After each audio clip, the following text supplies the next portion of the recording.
Live on Instagram. Okay, so greetings everyone. Greetings, good morning, good afternoon, good evening, wherever you are joining me on the planet. My name is June Allen and I am the founder of The Art of Greatness and I'm a racial trauma therapist at juneallen.net. So today, it's going to be a quick one today. It's kind of like a little insight, a little tidbit that I had to share with you today. Okay, so just to give, for those of you that have not been watching my live streams or don't know anything about me, so I am doing a 30 live streams in 30 days challenge because it was on the 1st of June. It was my business anniversary of 8 years. And on the 2nd of June, it was, hello, thanks for joining. On the 2nd of June, it was my recovery anniversary of 13 years. So I decided to do this challenge, implemented by, or kind of suggested by another business coach that I follow that I really respect. So I thought it would be a good idea to switch things up a bit, do something different. I normally only do my live streams like once a week. So yeah, so I'm just basically sharing thoughts, ideas, insights, people are asking questions, I'm answering them.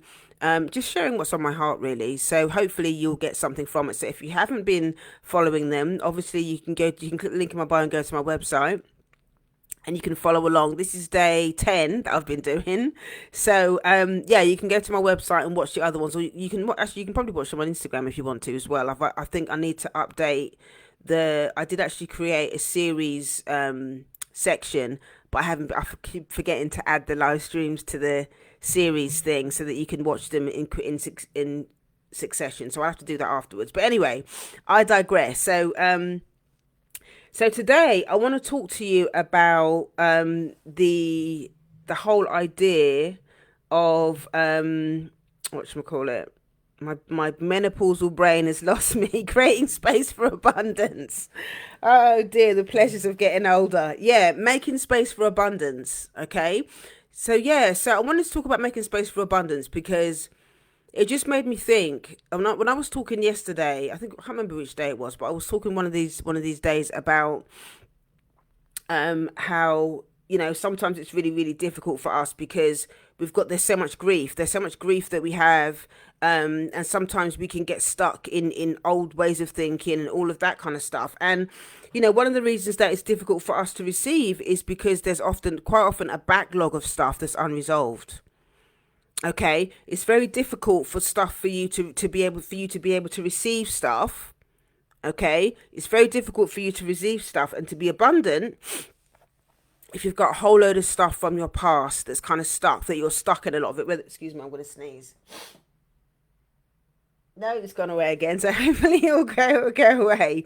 So yeah, it's difficult it's difficult for us to receive or be abundant because we've got so much stuff that we're holding on to. There's a lot of stuff that we haven't dealt with. There's a lot of stuff that we're in denial about. And like I said, I've talked about this in some of the live streams that I've spoken about previously as part of this challenge. But sometimes we don't know how to process stuff. Sometimes we don't have the right space to be able to process stuff. Sometimes we don't always have the right language to process stuff. Sometimes we just don't understand, or we're scared about naming what's going on, the stuff that we're holding on to. So we stay in denial, we shut down, we hide how we're feeling, we pretend that everything's okay, we just crack on and get on with it because we don't have time. We keep ourselves busy to hide from all of the stuff that we're holding on to. Meanwhile, although we may say that we want abundance, that we want to be able to receive things, we want good things, we want good relationships,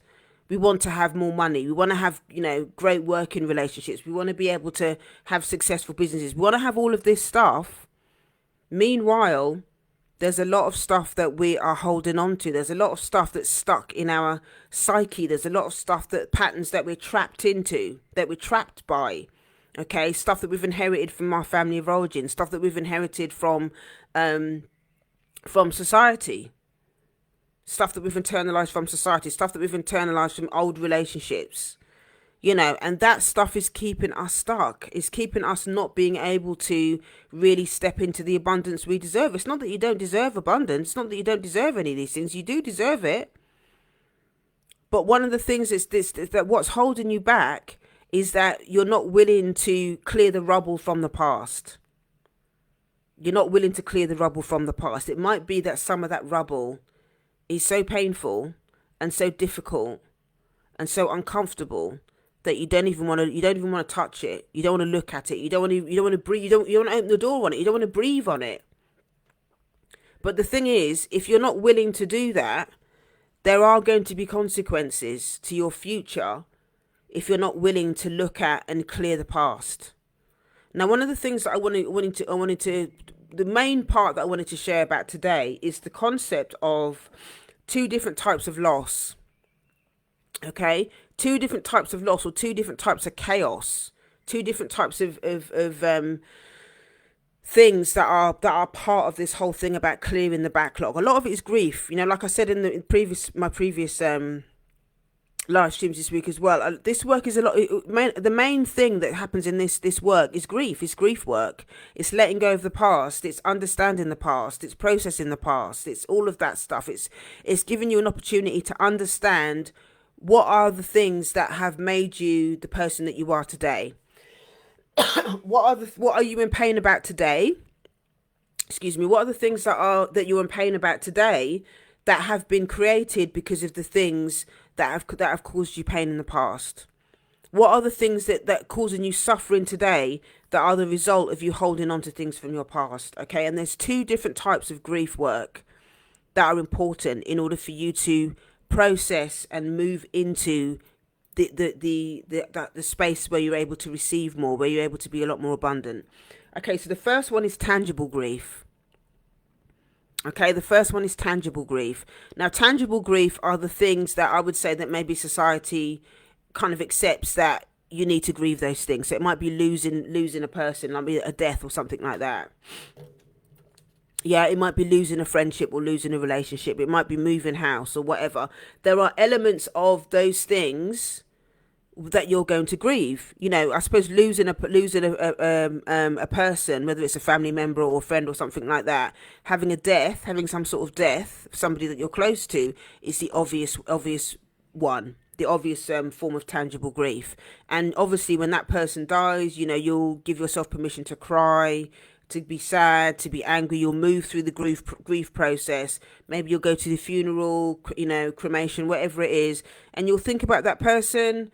All of the things. You do your 9-night or whatever it is, depending on your 9 nights, a Caribbean ritual that they do, pour libation or whatever it is. You're going to do all of that stuff because that is, in a way, that's kind of like the socially acceptable part of tangible grief. Okay, when you lose a person.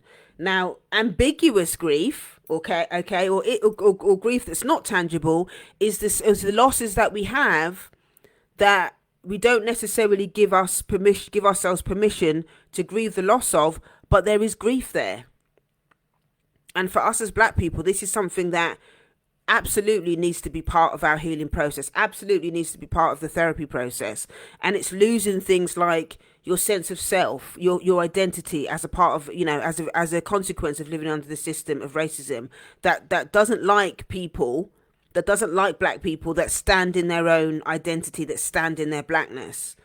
Okay, the whole idea, with our ancestors as well being enslaved, that whole ritual of dehumanization involved losing a sense of culture, losing a sense of self. One of the first things that they used to do to our ancestors when they were put on those ships, okay, is to shave their hair. They would shave their head because any type of elaborate hairstyles, they weren't allowed to speak their language. There's a lot of things that were taken. They weren't allowed to practice their religions. They weren't allowed to practice any of that spirituality, any of that stuff. They weren't allowed to do none of it. Okay, because they had a process of dehumanization where they needed to start the whole process of making sure that they could control those people, that they could control our ancestors. Okay, so for us, even though that happened all of that time ago, those processes and that pattern of thinking, the same happened with colonialism. There's going to be different variations of it, but ultimately the whole purpose of those systems were to make sure that you that you don't know who you are. Okay, you don't know who you are, and you're only going to be acceptable under the system as if you abandon yourself, if you deny yourself.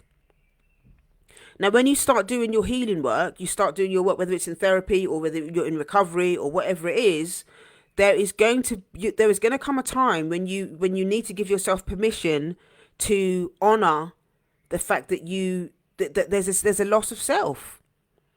And it's even more profound than that, actually, because when I talk about, even say the word a loss of self, there's part of me that's kind of thinking, well, actually, it's not that I've lost myself, because we were never allowed to have a sense of self in the first place. So it's not about reclaiming a loss of self, because we were never allowed to have it in the first place. It's about finding your sense of self, not about reclaiming a loss of self, because we haven't been allowed to have a self. So it's about honoring the fact that actually we don't know who we are. We don't know who we are under the system, because under the system means, or trying to survive under the system for a lot of us has meant that having any sort of sense of self, celebrating any sort of sense of culture is going to, it's going to upset white folks. It's going to upset white people. It's going to upset people that practice racism. And then it's going to have an impact on us, whether it's, socially, whether it's in the workplace, and there are still, this system is still very much alive and kicking, using the workplace as an example, using hair discrimination in the workplace as an example. So many black women talk about the fact that they feel like they can't have their own natural hair at work because because it's not in alignment with the racist values that they hold at work. And they're not going to say that out loud, but the way that the black women are treated when they go to work with natural hair, and black women quite often say they're treated very differently when they have natural hair than when they've got a weave or whatever it is, a wig or whatever it is. They're treated very differently in the workplace, and that is a very, very subtle way that the system rewards people for abandoning themselves. So when you're doing your racial wellness work, your racial work in therapy, and you're talking about culture and you're talking about your identity and your sense of self, those types of conversations are really, really important. Those types of conversations are really, really important. And this is something that I will be talking about. I've got a workshop that's coming up on the 15th, Saturday the 15th of July, in Brixton, and it's called The Art of Receiving. And, an important part of that conversation is learning how to deal with the grief and how to own the feelings that come with that, the sense of loss. Maybe there might be anger, there might be sadness, there might be confusion, because all this stuff takes time. It's not something that you can do in one session, but in having the conversation and bringing up the conversation to talk about as a group, it's an opportunity to do some group processing around, well, before I can receive anything, one of the things that's blocking me, being able to receive is the fact that I have a backlog of grief. And a lot of that grief is a lot of racial pain, a lot of racial stress, a lot of racial pain, stuff that that microaggressions that I've experienced at work. Excuse me. It might be just the daily stress of working in an environment. Maybe you work in an environment that is dominated by white people. Maybe there's not a lot of black people or people of color where you work, and so there's the daily stress of being around the microaggressions and all of that kind of stuff, feeling like you have to deny who you are, and feeling like you don't have a sense of self. And one way that you can start to think about for yourself is, if you didn't have all of that stress, if you didn't have all of that stuff that you inherited from your ancestors within your family of origin and what you've internalized, if there wasn't all of that social pressure to abandon yourself as a black person, who would you be? Who would you be? How would you dress? How would you speak?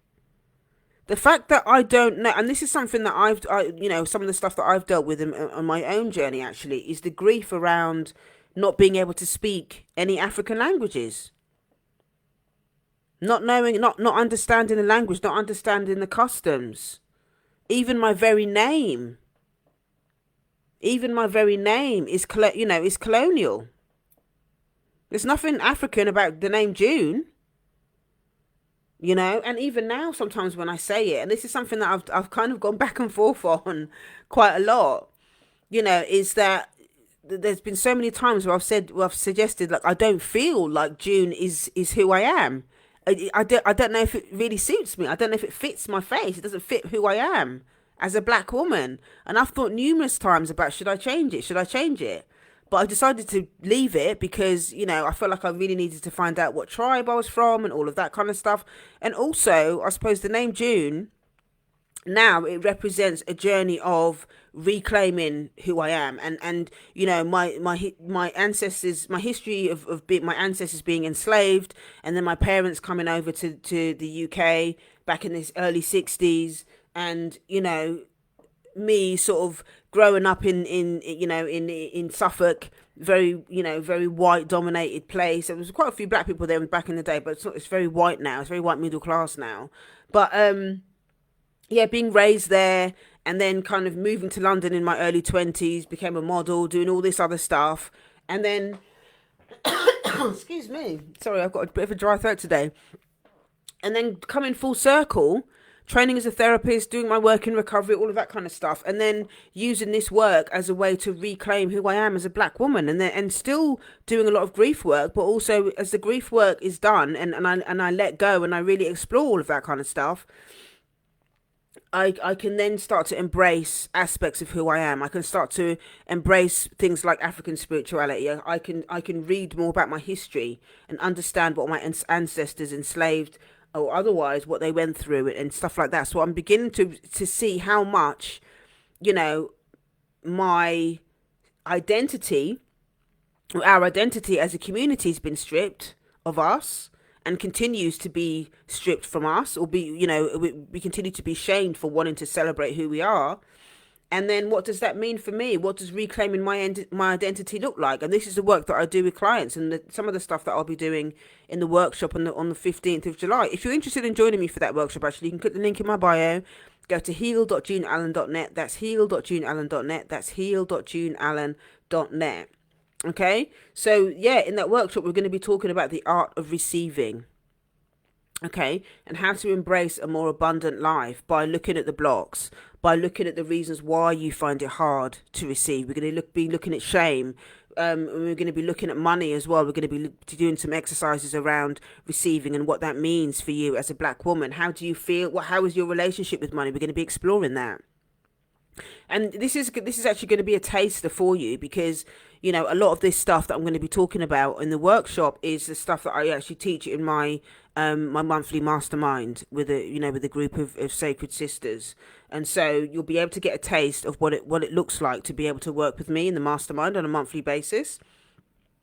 Even though, you know, you'll get stuff at the workshop to take home and stuff to reflect on and all of that, it's a really good opportunity if you've been thinking about working with me for some time and you'd like an opportunity to get together in a really a great intimate space, and to be able to explore all of these concepts. So if you're interested in working with me doing that, or even if you want to do some stuff one-on-one, I have got some spaces in my private practice as well. So again, you can click the same link in my bio and you'll find all of the details about how you can work with me there. So she says, hey June, I live in the US. Is it possible to join your workshops by Zoom? Yes, I do. The monthly mastermind is all on Zoom.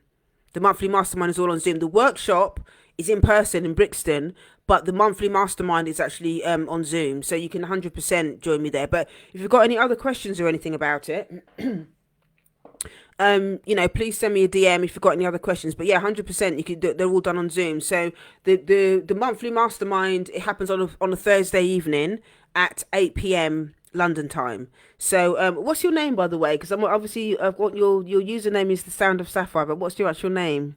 Just drop it in the chat, so I can call you by your name rather than your handle, your user handle. But yeah, so I think all of this stuff is really important, because again, you know, people can talk about abundance, people can talk about black women. Oh, okay, it's Sapphire. Your name is Sapphire. Okay, great. It's a lovely name, actually. I really like that. So I think this stuff is really, really important when you're thinking about, you know, receiving, manifesting. People love to talk about manifestation, and they talk about, you know, what was it? The film The Secret and the law of attraction, and people can talk about all of that stuff. But what people don't talk about is the importance of understanding what may be blocking your ability to receive. And for us as black people, the whole thing around grief and, you know, having a backlog of resentments and hurt and pain and all of that kind of stuff is really important.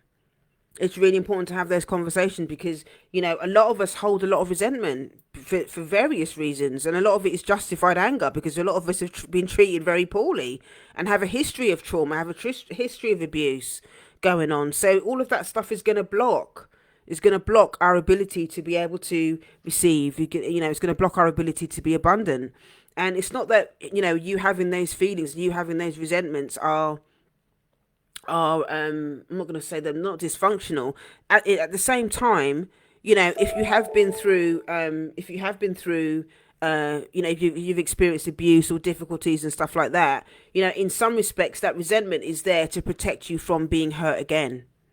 You know, a lot of people will talk about resentment within its own kind of energy and make you feel bad about it, you know. And yes, there are some things about resentment that, you know, that are going to there are negative consequences to it, but there are also reasons why that resentment is there. It's almost like it's a part of you that's trying to protect you from being hurt again. You hold on to that resentment because you feel like if you let that guard down, that, you know, if you let somebody else in, if you let somebody or something else in, that you're going to experience that loss again. So for me, again, it's all about reframing all of these things that people deem as negative. Yeah, people deem these things as negative. And for me, if you can reframe them, people deem them as negative, and then it can become quite shaming.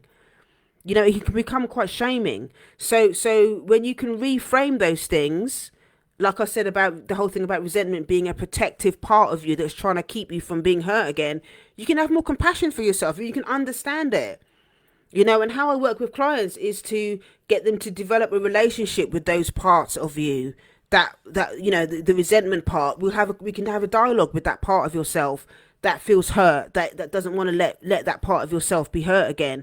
And you know, you build up a relationship and you build a relationship with that part, and then it can become easier for you to make a different decision. Maybe that part wants a different job.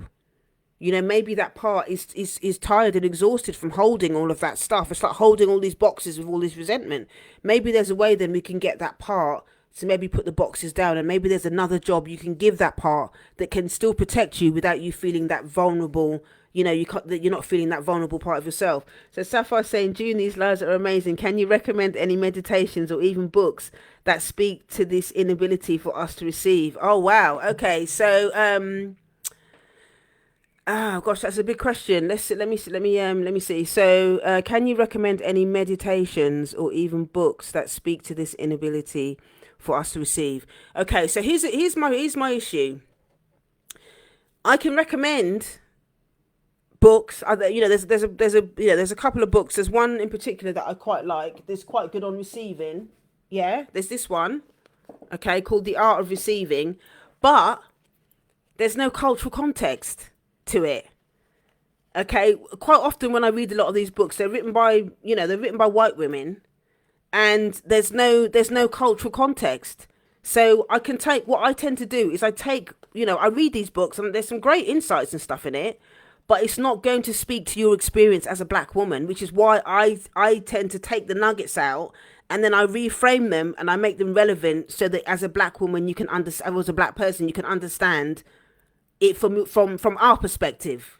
That's my gift. Yeah, this is one of the reasons why people choose to come and work with me, because I have a gift of being able to do that. I'll take these books that are good in their own right, but oh, hang on, there it is. It's come back again now. My thing said it paused. Yeah, I can make it relevant. Make it relevant to us as black women. So I mean, you can try that one and see how you get on with it. It is a good book, but like I said, there's no cultural context to it, so you'd have to adapt that. I'm talking about meditations. You could try, what's the name of that app?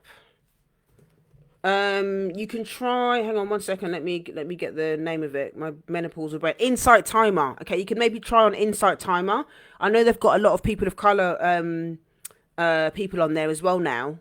So you can try some of their stuff, and I don't know if there's any specifically on The Art of Receiving.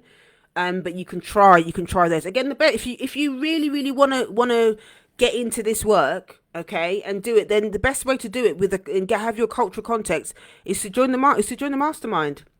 Then you'll have all of these things, and there's a library as well. As a virtual library that's got all of these live streams will go into that library, and you'll have an opportunity that it's all categorized and everything. There's loads of master classes and all of that kind of stuff as well, stuff that's not available to the public. So you'll be able to get all of these live streams. Obviously all these live streams are public, so you can get these on. These are all, I download these as well and put them on YouTube so you can watch them. But there's additional stuff in the virtual library that you get in the mastermind that's not public as well. So there is that. But yeah, so I think that, there is a lot. I'm just trying to think if there's anything else. I think that those are the main two things that I would recommend. I think Insight Timer and, the power of receiving is really good. But I think there's a combination, again, because this is trauma work as well. There's an element of trauma work that needs to be done. Oh, you're so welcome, Sapphire. There's trauma work that needs to be done around receiving. I've talked about money trauma. Again, that's something else that we talk about in the mastermind. It's a very complex conversation.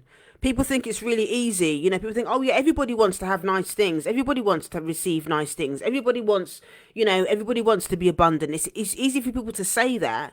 But when it comes to actually doing it and actually receiving those nice things, it's a very different conversation, because then the shame gets triggered, the grief gets triggered, the fear of loss gets triggered. If I receive all these nice things, somebody gonna take it from me?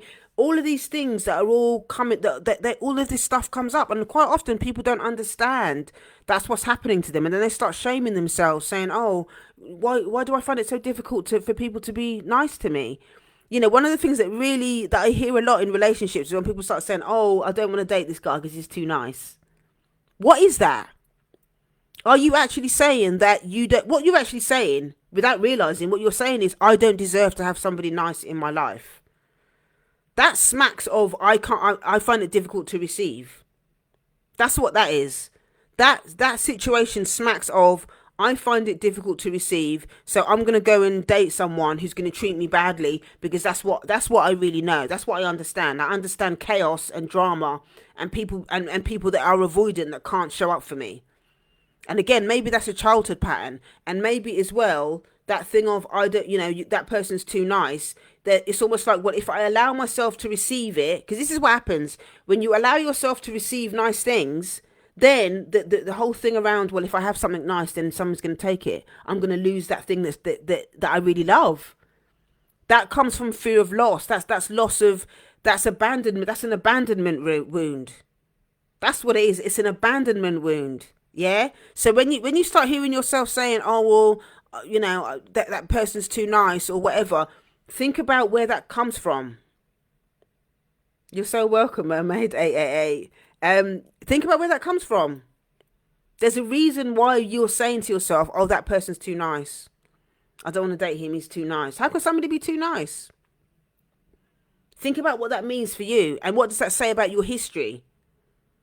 What does that say about your history? Because then you're going to date somebody who's chaotic. And then what you get to be right, then that you don't deserve to be in a good relationship.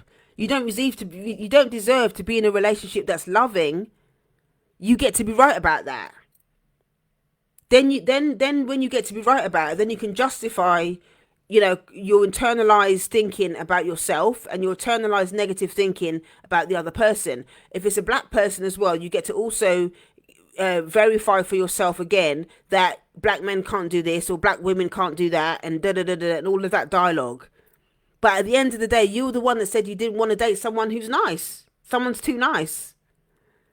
So it's really thinking about all of these things. So Mermaids2888 is saying, please could you save this video?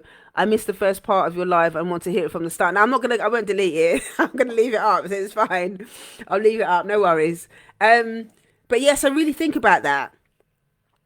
Really think about that. Okay, it's really important that you really think about that. This whole thing about being nice. Your ability to receive, okay, your ability to receive is going to have an impact on, it's going to mirror your childhood. It's going to mirror your childhood. If you were raised in a home that, you know, you weren't allowed to have anything nice, or you weren't, you know, it was difficult for you to, you know, there was hardship, there was poverty, or you would get shamed for having needs. You're gonna struggle to receive. You're gonna struggle to be able to receive anything that's nice, because you're going to keep telling yourself that you don't deserve it in various ways, whether it's people, whether it's you know, somebody inviting you for dinner, whether it's a friend, you know, whatever. You're going to find it difficult, because every time that somebody gives you something, even when the higher power gives you something, you're going to find it difficult to, all the shame and stuff will come up. All the shame and stuff will come up, and you're going to find it very, very difficult to hold that receiving, and not get triggered by all of the abandonment stuff. If you're not aware, you're going to get triggered by all of that abandonment stuff. And what you'll do, here's what you're going to do, okay? If you get something that's nice and you keep it for a little while, you might allow yourself to hold it for a little bit. Then when all the abandonment stuff kicks in, you're going to sabotage it. You're going to mash it up. That's what you're going to do. You'll mash up the relationship. You'll mash up the thing that's nice for you. You won't take care of that thing. You won't love that thing. You won't be able to take care of it, because your fear of losing that thing will become overwhelming. So you'll end up destroying that very thing that you said that you want. That abundance that you said you actually wanted. And this will show up in if you're a business owner, this is going to show up in your business like this. You'll end up sabotaging it, because the fear of losing it is so overwhelming that you're like, do you know what? If I sabotage it, then no one can take it from me. If I sabotage my business, no one can take it. No one can steal it from me. If I sabotage this relationship before anything happens, then I can push him away before he walks away, or her. I'm going to sabotage it and mash it up before anything happens. Then at least I'm in control. This receiving stuff is so complex. Okay, it's so complex. But again, this is how grief and loss will act itself out. Okay, this is how grief and loss will act itself out. If you're not doing your inner work, okay, if you're not doing your shadow work around this stuff, if you really, really want to change your relationship to receiving, you have to be willing to do the grief work. You know, like I was saying, the tangible grief and also the ambiguous grief. You need to be able, and you've got to be able to change your relationship with grief and loss. And that's a massive part of doing this work. It's a massive part of doing this work, because so many of us as Black people have lost so much. We've lost ourselves. We've lost family members. We've lost our culture. We've lost so much. We've lost so much. But in order for you to be able to receive more, you have to be able to unload the backlog of loss that you haven't dealt with, specifically the ambiguous grief, the stuff that's more subtle, the stuff that you haven't really talked about, the loss of jobs, the loss of relationships, the loss of friendships, the loss of self, the not feeling safe. You don't feel safe in different spaces. That's another loss. It's a kind of more of a complex loss, but it's still a loss. I don't feel safe in this place. I don't feel safe in this workplace. I don't feel safe in this environment. I don't feel safe around my family. It's a loss. It's a loss, and it's something that needs to be worked through, because otherwise you're always going to sabotage when you get good stuff. You're always going to mash it up, because you're scared that you're going to lose it. All right. So that's it. That's what I've got for you today. I'm going to have to get off now, because I've got a client in like a minute. So I'm going to have to get off and just prepare for her. If you've got any questions or anything about anything that I've shared today, drop it in the comments, or you can send me a DM or email me, info@guideofgreatness.com. If you want to join me online for the workshop on the 15th of July in Brixton, then you can click the link in my bio for that. If you want to join me for the mastermind, where we're really going to be getting into it, yeah, you can click the link in my bio. Go to heal.juneallen.net. That's heal.juneallen.net. That's heal.juneallen.net. Thank you so much for joining me today, and I will see you tomorrow. Okay, I'll see you tomorrow. Thanks everyone for joining. I appreciate it. See you next time. Take care. Bye.